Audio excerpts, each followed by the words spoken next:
ગોંડલના રીબડા ખાતે પૂર્વ ધારાસભ્ય મહિપતસિંહ જાડેજાની પ્રથમ પુણ્યતિથિએ થેલેસેમિયા અને ગંભીર બીમારીથી પીડાતા દર્દીઓ માટે મહારક્તદાન કેમ્પનું આયોજન કરવામાં આવ્યું હતું। આ કેમ્પમાં મોટી સંખ્યામાં યુવાનો, વડીલો, મહિલાઓ અને સંતો મહંતોએ રક્તદાન કર્યું હતું।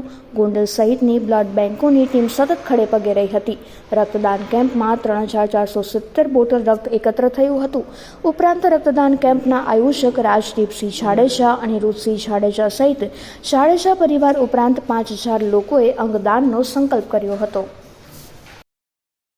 છો કે તમામ સમાજના લોકો જે મારા પિતાશ્રીના શ્રદ્ધાંજલિના કાર્યક્રમમાં જે મહારક્તદાન કેમ્પનું આયોજન કરેલ છે તેમાં ઉમટી પડ્યા છે અને અત્યારે અમે જોઈ રહ્યા છીએ અને અમે એવું પણ તમને છાતી ઠોકીને કહી રહ્યા છીએ કે 5000 ઉપર પણ બોટલ બ્લડ થશે।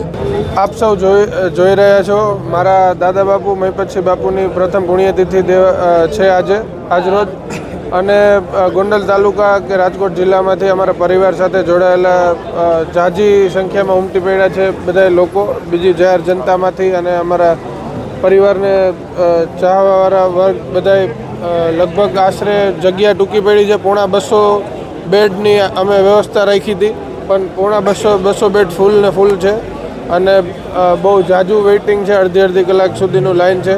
એટલે આવતા વર્ષે અમે બોડી તૈયારીમાં બધું આયોજન કરશું અને આપ ખુદ જોઈ રહ્યા છો કે પબ્લિક બહુ વધારે થઈ ગયું છે।